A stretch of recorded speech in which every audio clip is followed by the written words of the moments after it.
আসসালামু আলাইকুম everyone, welcome to codex again. এই ভিডিওতে আমরা জানতে যাচ্ছি ম্যাথমেটিক্যাল অপারেটরস ইন পাইথন সম্পর্কে। তো এখানে ম্যাথমেটিক্যাল অপারেটরস বলতে বোঝানো হচ্ছে আমরা যে যোগ বিয়োগ করে থাকি সাধারণত আমাদের ম্যাথের মধ্যে, তো এইগুলাই এখানে আমরা কিভাবে করব।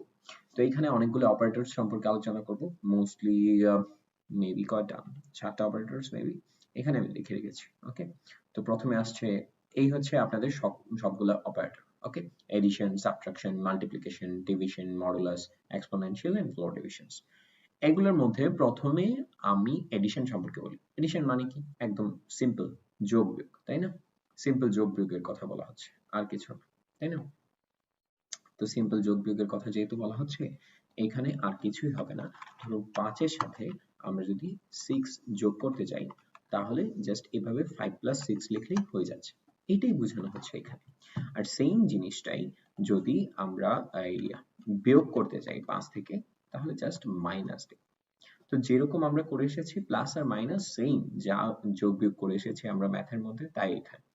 তো গুণের ক্ষেত্রে একটু ব্যাপারটা অন্যরকম, যেহেতু আমাদের গুণ নেই, গুণের যে চিহ্নটা আমরা ব্যবহার করে থাকি সেটা এখানে নেই, তাই কিবোর্ডের মধ্যে 8 যে অপশনটার মধ্যে আছে সেখানে শিফট দিয়ে চাপ যখন আমরা ক্লিক করব তখন এই স্টার চিহ্নটা আসবে। আর এটাই হচ্ছে মাল্টিপ্লিকেশন বা গুণের কাজ করে দেয়। তো যখন আপনার মাল্টিপ্লিকেশনের দরকার বা গুণের কাজ করতে হবে, তখন আপনি এই সাইনটা ইউজ করবেন, যেটা হচ্ছে স্টার সাইন, মোস্টলি আমরা যেটা বলে থাকি।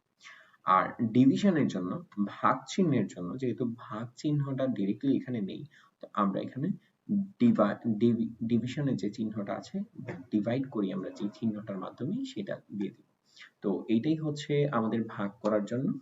আর এক্সপোনেনশিয়ালের জন্য, এক্সপোনেনশিয়াল বলতে বোঝানো হচ্ছে পাওয়ার দেয়া। যেমন ধরুন আমরা লিখি 2 টু দ্য পাওয়ার 5 অথবা 2 টু দ্য পাওয়ার 2, মানে 2 স্কয়ার, 2 স্কয়ার মিন্স 4। তো এটার জন্য আমরা আসলে করব কি, 2 এর উপর 2 দিতে চাই, তাই 2 এর পর আমরা দুইটা স্টার দিয়ে দিব, তারপর 2 দিয়ে দিব, তারপর আপনার যদি ইচ্ছা হয় 5 দিয়ে দিবেন, 4 দিয়ে দিবেন, আপনার যদি ইচ্ছা হয় 5 দিয়ে দিবেন, যত ইচ্ছা তত দিবেন। কিন্তু এক্সপোনেনশিয়াল বা আমরা যেটাকে বলি হচ্ছে পাওয়ার দেয়া, গণিতের মধ্যে আমরা সোজা বাংলায় যেটা বলি যে ঘাত, তো সেটার জন্য দরকার হচ্ছে এরকম দুইটা স্টার চিহ্ন। তো যখন আমরা গুণ করব তখন দরকার হচ্ছে আমাদের একটা স্টার চিহ্ন। যখন আমাদের এক্সপোনেনশিয়াল দরকার অর্থাৎ পাওয়ার দরকার, তখন আমরা ডাবল স্টার দিব। আচ্ছা, আর ডিভিশন তো বললাম, যখন আমরা ভাগ করতে চাই তখন এরকম ডিভাইডের চিহ্নটা দিব। প্লাসের ক্ষেত্রে প্লাস, মাইনাসের ক্ষেত্রে মাইনাস, এগুলো তো একদম সোজা। তাহলে নতুন যেই নতুনত্বটা আমাদেরকে ধরতেছে সেটা হচ্ছে এই স্টার চিহ্নটা, তাই তো? তো যখন এক্সপোনেনশিয়াল দরকার তখন দুইটা স্টার, আর যখন আমাদের মাল্টিপ্লিকেশন দরকার স্বাভাবিক তখন একটা স্টার। তো এই হচ্ছে স্বাভাবিক কথাবার্তা শেষ। এখন আমাদের দুইটা জিনিস সম্পর্কে জানানো হবে এখন বর্তমানে, সেটা হচ্ছে মডুলাস আর হচ্ছে ফ্লোর ডিভিশন। আমি এতক্ষণ পর্যন্ত এই ভিডিওতে যদি আপনি মনোযোগ দিয়ে থাকেন 5 প্যারামিটারে, এখন মনোযোগ দিবেন আপনি 10 প্যারামিটারে। ওকে, কারণ এই জিনিসগুলো একটু ভালোভাবে বোঝা উচিত। মডুলাস বলতে এখানে কিছুই বোঝানো হচ্ছে না, সোজা একটা বাংলা ভাষা, সেটা হচ্ছে ভাগশেষ। কি শেষ? ভাগশেষ। আচ্ছা, ধরুন আপনি এই 6 কে ভাগ করবেন 3 দিয়ে, তাহলে ভাগ করার পরে কত থাকবে আপনার? ভাগ করার পর থাকবে, ভাগফল হবে 2। আচ্ছা, তাহলে ভাগশেষ কত হবে? যদি কোনো একটা সংখ্যা বিভাজ্য হয় তাহলে ভাগশেষ হয় 0। তাহলে আলটিমেটলি যদি এই 3 দ্বারা 6 কে ভাগ করা হয়, এই 3 দ্বারা যদি 6 কে ভাগ করা হয় তাহলে ভাগশেষ আসবে 0। আর সেই ভাগশেষটাই নির্ণয় করব আমরা এই সাইনটার মাধ্যমে, যেটাকে আমরা বলে থাকি পার্সেন্টেজ সাইন। সাধারণত আমরা পার্সেন্টেজ সাইন বলি এটাকে। আর এই পার্সেন্টেজ সাইন দিয়ে আমরা সাধারণত এই মডুলাসটাকে বের করে থাকি, অর্থাৎ ভাগশেষটাকে বের করে থাকি। আচ্ছা, দেখুন তো তাহলে আমরা যদি এটাকে প্রিন্ট দিই তাহলে আনসার কি আসে। প্রিন্ট দিলাম হচ্ছে এই 5/6 কে।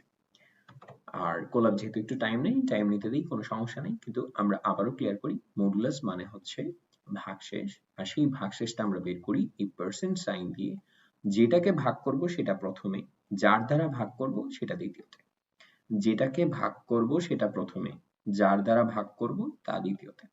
এখানে দেখুন 6% 3 দিয়েছি, অর্থাৎ এইটার আনসারটা আসার কথা 0, কারণ 3 দিয়ে 6 বিভাজ্য হয়, আর বিভাজ্য হলে ভাগশেষটা হয় 0।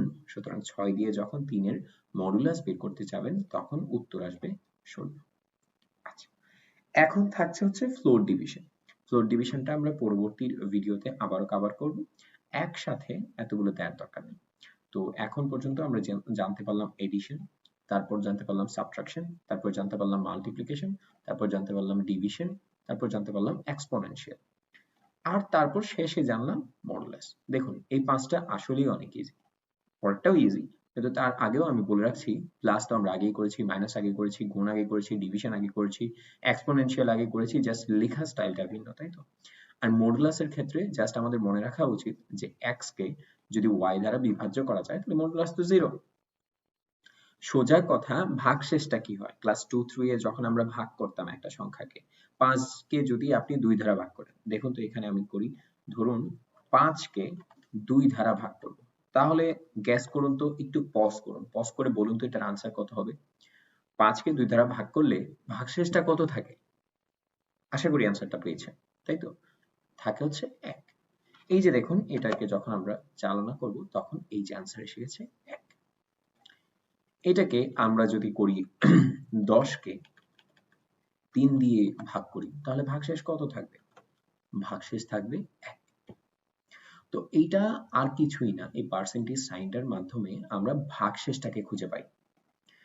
তো ম্যাথমেটিক্যাল অপারেটরস গুলা হচ্ছে এতটুকু পর্যন্ত, তার মধ্যে আমরা প্রথম 6টাকে আলোচনা করলাম, আর 7 নাম্বারটার জন্য একটা ডিফারেন্ট ভিডিও আমি তৈরি করতে চাচ্ছি।